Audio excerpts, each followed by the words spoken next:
Hi.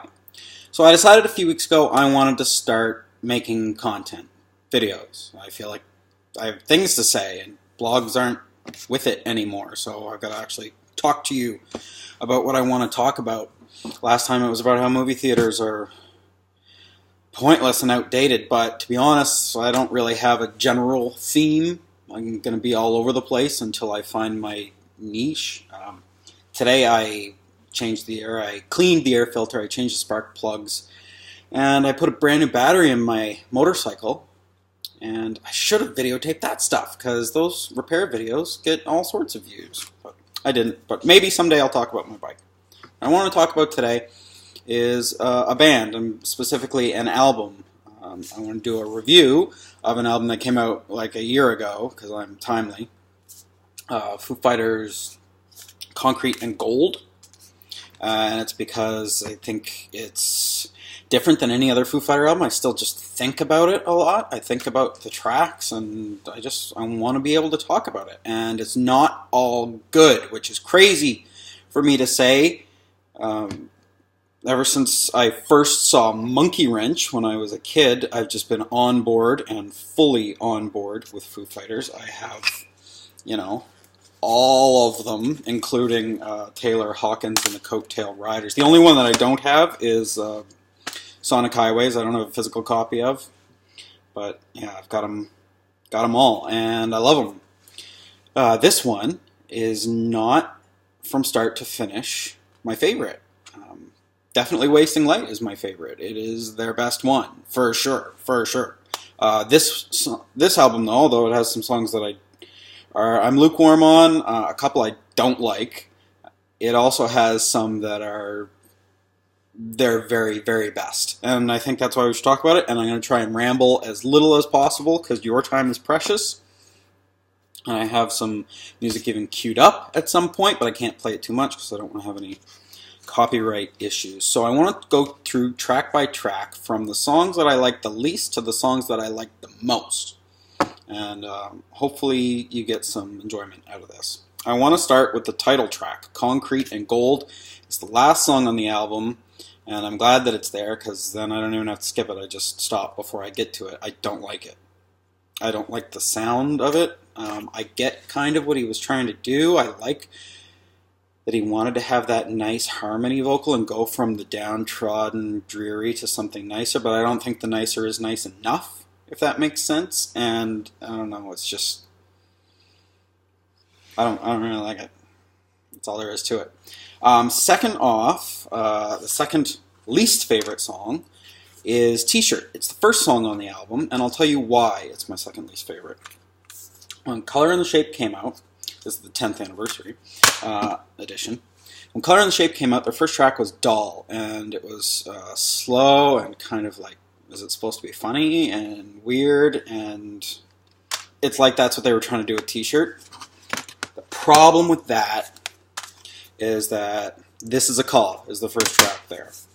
Then they really started to set the tone with the third album. Stack Dead Actors, Stacked to the Rafters. Is it their biggest hit ever? Maybe. All My Life is the first song there. Probably my favorite first song on any of their albums. In Your Honor is just this mounting explosion just waiting to happen. Completely satisfies when it does. The Pretender is the first track off Echo, Silence, Patience, and Grace. The best album, Wasting Light, Bridge Burning is the first track. They have a theme of kicking the door down when they start an album. So to hear T-Shirt, which is just like this silly song, I don't like it. Sorry. But we're going to move on, and like I said, the songs are getting better as I go. The next one I would say is Sunday Rain.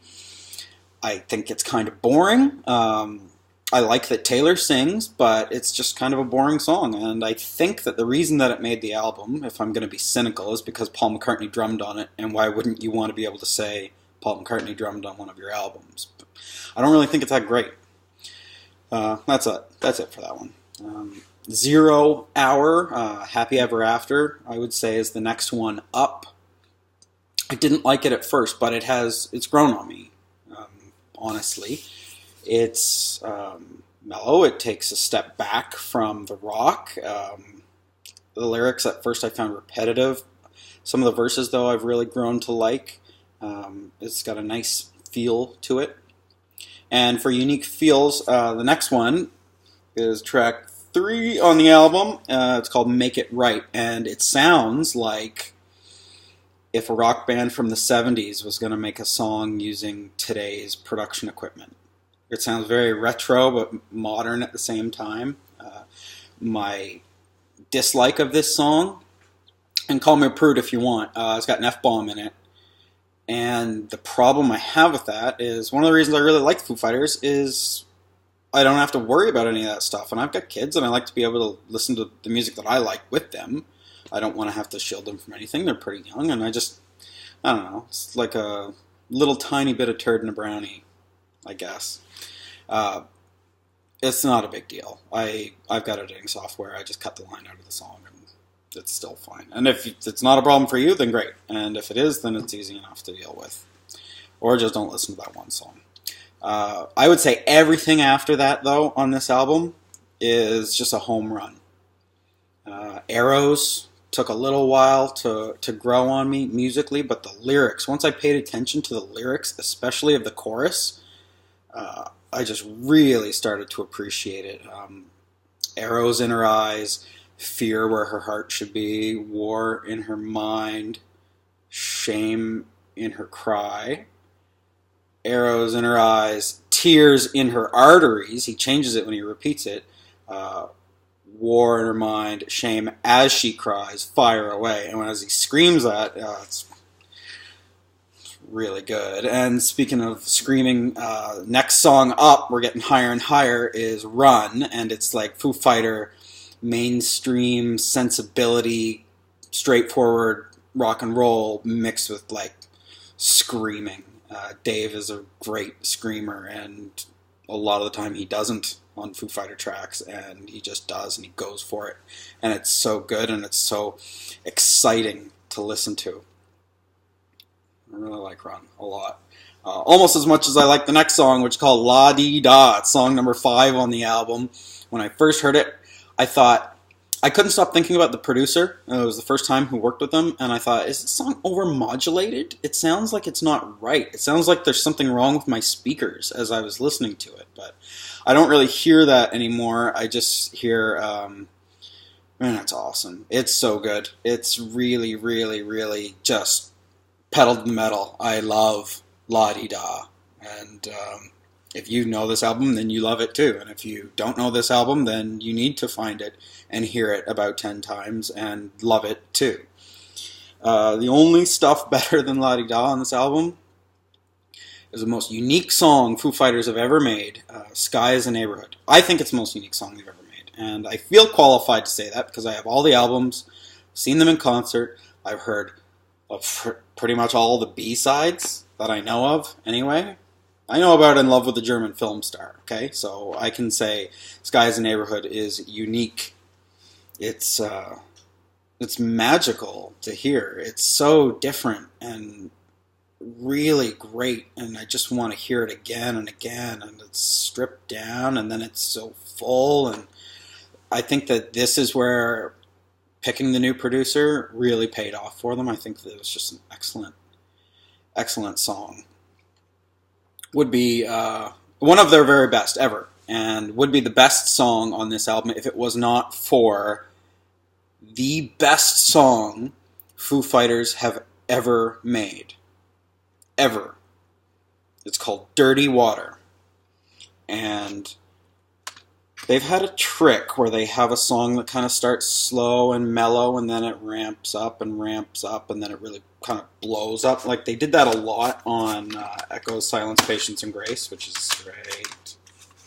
Here, they did it with Let It Die, and then towards the end of the album, But Honestly did it too, and they did it with Come Back on One by One. And this is different than that. It starts off really mellow, and then it stays really mellow, and it's super disarming. And there are these girls who sing backup harmony vocals, and it's so nice. Like, you want to just put it on like a like a coat and just be warm by it. Listen to this. Listen to this for a few seconds. Listen to these girls singing.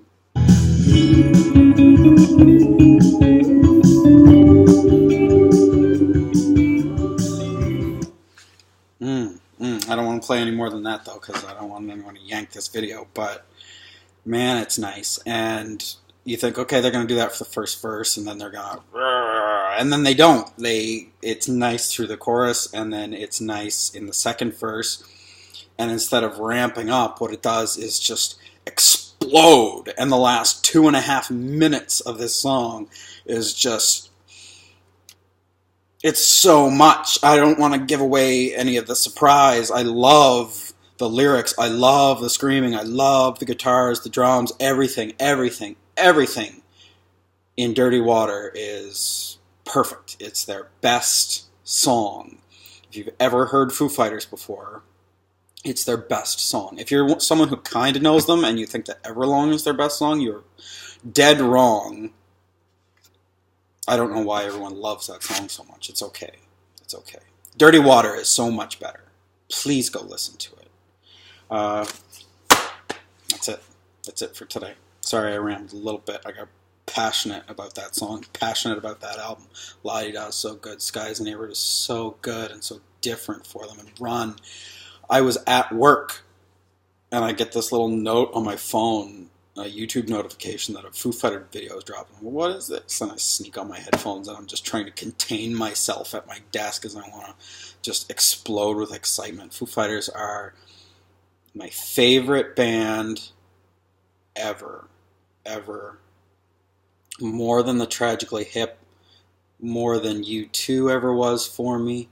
More than Metallica because they're so much more versatile. Foo Fighters are the best band ever for me. I love them. And thanks for letting me talk to you about them for a few minutes. If you know that album, you know what I'm talking about. And if you don't, listen to it because it's so good.